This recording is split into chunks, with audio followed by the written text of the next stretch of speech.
So this is a little bit scary. Dr. Hall at the JPL laboratory did a research study about how things are going to change as far as the path of hurricanes. So you can see how this works.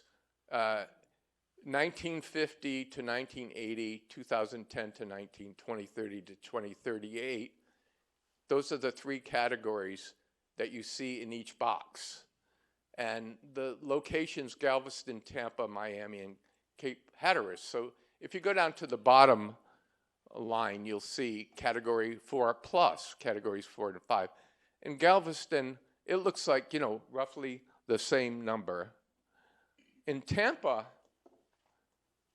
it's going up. More category 4s and 5s. And there's a reason for it. Miami, about the same, and Cape Hatteras actually has less.